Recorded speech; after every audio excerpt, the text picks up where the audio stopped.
Hi everybody and welcome back to Let's Play Dragon Quest XI. So last time out we beat the giant spider, which was... Thank you, Eric. Which was underneath the...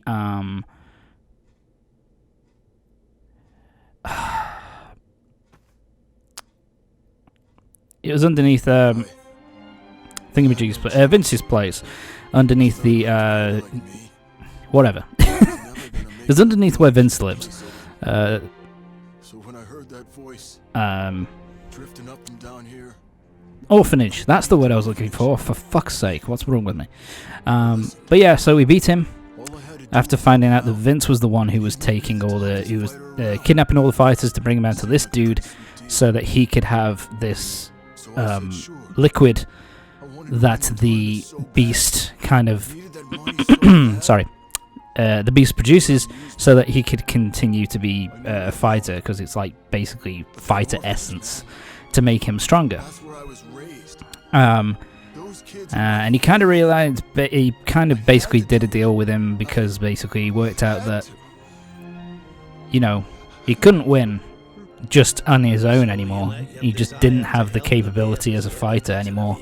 And so he was like, yeah, fine, I'll do that because I need to take care of these kids and make sure they're fed and make sure there's money coming in for them.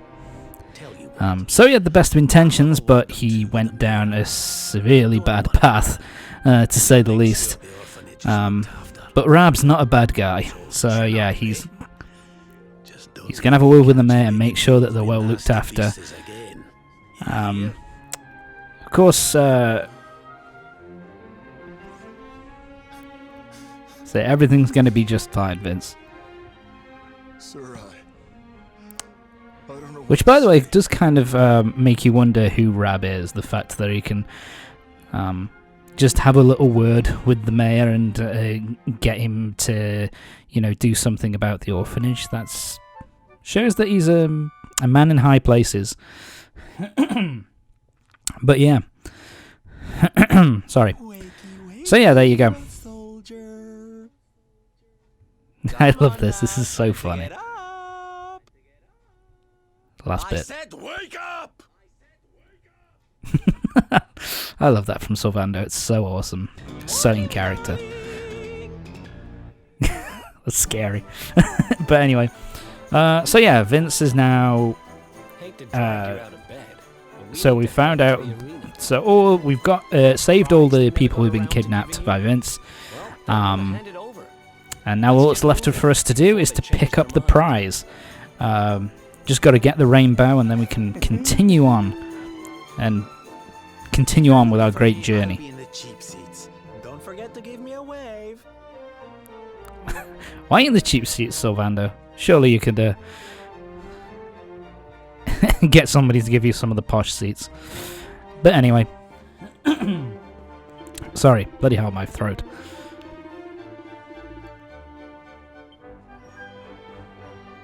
Yeah, so do I... Yeah, I cut.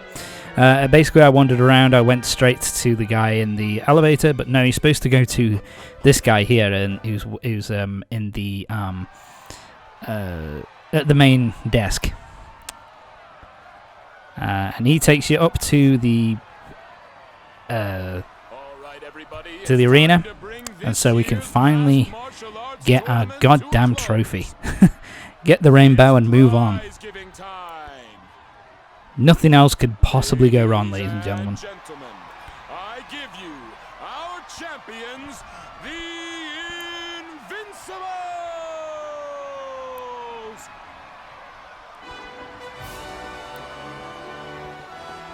So yeah, obviously the rest of the crowd don't. The rest of the people in Arachtagon, you don't really know about what was going on with Vince and what he's been up to. And I guess that's just so you know. I guess the logic is that they don't want their local boy, their local hero, to kind of be revealed to be this cheating scumbag. So he does what he does here. A one-on-one fight. Whoever wins gets the entirety of the prize. And of course he knows that there's no possible way he can win without that monster juice. So he's basically just allowing us to win, and also allowing himself to kind of retire from fighting and kind of slink off into the distance, basically. You bastard. Putting me under so much pressure. See, this is kind of a dick move. Sorry. Yeah, that's kind of a dick move from him. It's kind of like, yeah, do you really want to make light of this like so soon after all this shit was brought to light, dude? Anyway, time to take on Vince. And this fight is meant to be basically a one-sided curb stomp. And, yep, down in 2 hits. Basically, Vince won't cause any damage to you whatsoever, and you'll take him down in a couple of hits. Pretty nice and easy battle. But that's kind of the point. It's kind of to show that, you know, without all that, without all the elixir that was keeping him in competitive, shall we say, that he really doesn't have the necessary strength and fighting ability to really be a champ anymore. You taught me what it means to be a fighter again. I won't forget this time. So yep, Vince is done, and now he's going to slowly slink off into the distance. Thanks for putting it on the line for us every time. And I actually think this is kind of a sad moment, because everybody's trying to cheer him up and still cheering for him, and, you know, knowing what cheering his name, and him knowing what he did, he must feel like absolute shit. Yeah, I think that's what the tears here are for, is just the shame that he's feeling after, you know, all these people are still cheering him on after all this time, even after what he's done. So yeah, all that's left now is to pick up the rainbow. That's it, just need to pick up the rainbow now. Nothing can possibly go wrong. It's gone. Well, shit.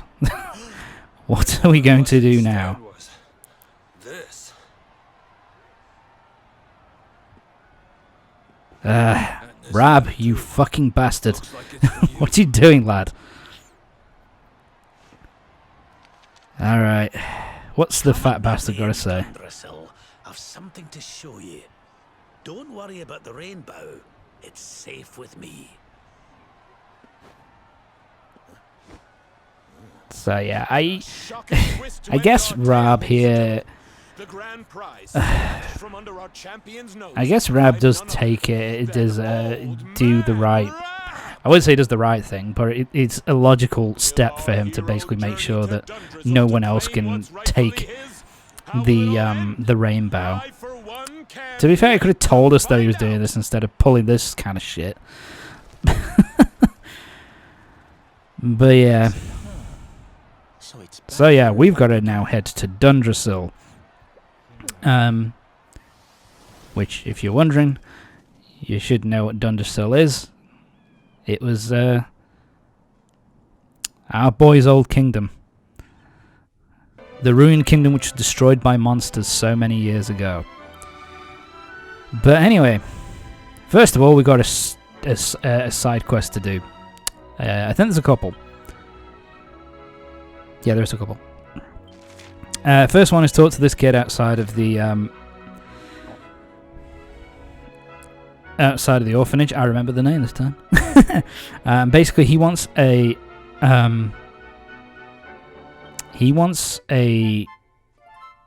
signature, the autograph of one of the MMA fighters. This pretty shit one. It's the kind of the last one that he needs to kind of complete his collection, I think. You'll find him up here. Just talk to him. Zero the Shadow, and yeah. So just get the autograph off him. This one's a pretty easy one to complete. It's just, you know, go down to the bottom floor, go in front of the orphanage, and then it's up near the top. here to come back and get Zero's signature. So let's head down and talk to him and complete the quest. He's alright.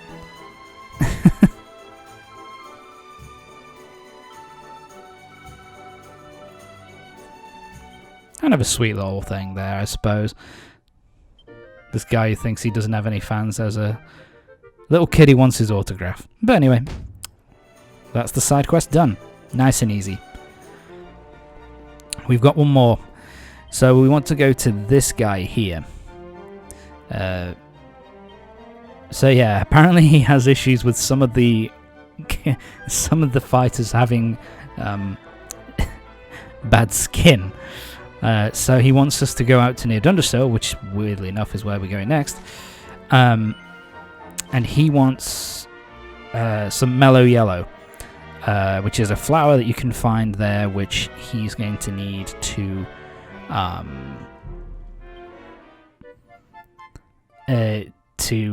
produce this skincare product for the fighters. So that's the side quest.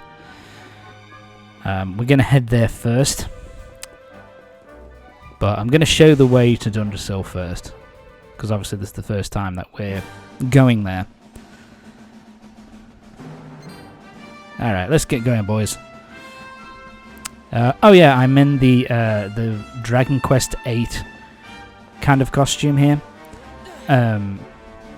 Something that I actually do kind of like about Dragon Quest 11 is that when you found a specific outfit which you really like, and you have all the pieces for it in your inventory, then you can just activate it whenever you want, while also keeping all the current armor pieces intact, so you can still have the look of that particular outfit, but without losing any of the armor improvements from later game pieces of armor. So I kind of like that. It's really a nice little feature. I think that was added for Dragon Quest 11S, the definitive edition. So that's kind of cool. But yeah, this is the area just outside of Dundasil. What we're doing first is I'm getting off my horse. There you go. And we're here. So we want to settle down at the campfire first, just so we've got a zoom point, and then go over to here. And Aloe Vera, which which is obviously a pun on aloe vera, which is used in skincare products. That's what it was. There is also a thing called Mellow Yellow, which I think is just used for crafting shit, from what I remember. But anyway, so now we're here, so let's zoom back to Arachtagon, and we'll give this guy his Aloe Vera. There you are. Hi, buddy. Yeah, the Aloe Vera. Here you go, buddy. And there you go. It's a pretty easy one to do, and it's it is kind of on your way to the next section of the game, because it's in the area near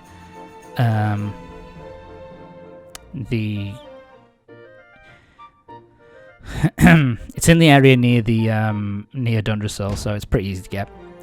The Dapper Chap, they're good, from what I remember, they're good for increasing your charisma and your charm. I think that's mainly what they're used for. Because there is like a side quest later on where you have to like completely max out your charm, like get 100 points on your charm meter, so yeah, having that particular book really helps you out. So anyway, the first thing we're doing is we're having a look around the area in front of Dundasil to see if we can find some stuff. We've also got some new enemies to fight. The only new enemy here is the Knight Errant.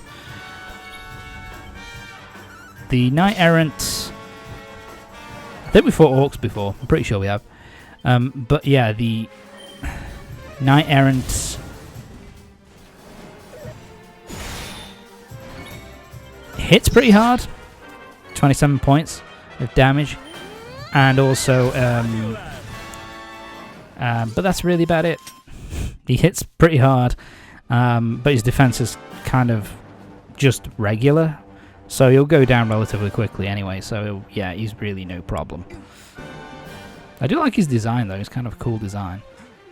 What am I doing? There we go. I'm in. Ooh, chest. A Rod of Rapidity. So that's kind of useful for Veronica. Actually, that's quite a good one, a good rod, magic staff to have. So if you can kind of make do and wait until it's here, then don't bother buying anything until you can get that. But there's our next tockle as well, so we've now got another password, so we can enter the next area, you know, so we can go to the next section of Tickington, which is nice. New enemy there, which we're not going to be fighting yet.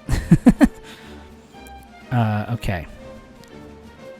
So yeah, basically I'm just having a look. That we won't be able to open for a good while yet. There's a lot of these kind of red doors which won't be opened for a good while. Not until really end game, I think. I think you have to go out your way to get the red key in order to open all those red doors. They are worth it, to be fair, because they do have a lot of cool and useful items in them and weapons and stuff like that. But yeah, it's something you have to go out your way for. Sparkly Spot. A Dracilian Shilling. That is purely for selling. It's just, you just kind of sell it to get more money. That's pretty much it. Am I going to show him off? No, I'm not. I'm teasing you. Oh, kind of went weird there. But yeah, they're the golems. I think, no, do you know what? We have seen golems before. So that's why I'm not showing them off. Okay, let's see what else we got here. Oh, there's a hut. We'll see that later. A handful of glass frit that's used for making stuff, like for what's the word I'm looking for? Crafting. These are new. Oh, so they've got the stump grump. We basically fought one of these a similar type before. They're basically just a slightly stronger version. So, but the most important thing is what we've got here is metal slimes. So yeah, metal slimes will go down in about 3 hits. The problem that they have is that they will flee at the drop of a hat. So whenever you see one, you've got to attack it straight away. You want to, they've got a high evasion, so you can also miss fairly easily. What you want is that there's a certain ability in the one-handed sword kind of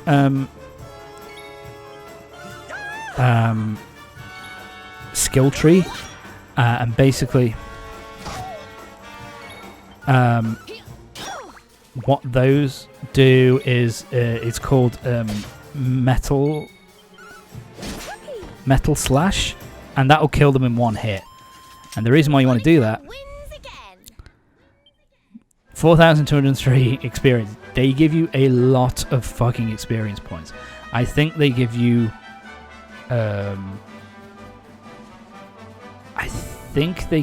2,000. It's like 1,800 to 2,000 experience points per metal slime. They are really, really, really fucking useful, and they're great for grinding. They show up, and this is one of the spots where they have a good chance of showing up. The problem is that they don't have the highest. They don't show up super often, And of course there's also the fact that if you don't have Metal Slash, which kills them in one hit, then they're likely to run off before you actually have the chance to kill them. So yeah, make sure one of your party members has a single-handed sword and that they learn Metal Slash as soon as fucking possible. It's really, really, really useful to have as an ability. So that's what I'd, recommend. So yeah, this is Dundasil, and the place is completely wrecked. It's complete rubble at this point. The Princess of Heliodor too. The poor thing was only visiting. Yes, the Princess of Heliodor is in fact dead. But I don't need to tell you this. They were your parents after all. So yeah, this is what's left of our boy's kingdom. So where's the old guy? Not fucking much. And why'd he drag us all And so Rab has something that he wants to talk about us. He wants to talk with us about something. So if we want to get the Rainbough, we're going to have a chat with him first. So yeah, he wants us to head up to where the torches are lit. But that's not going to be till next time, so join me next time for the next part of Dragon Quest XI, when we'll be having our talk with Rab, finding out what the heck he wants to talk about, and finally, at long last, getting hold of the Rainbow. So yeah, see you next time.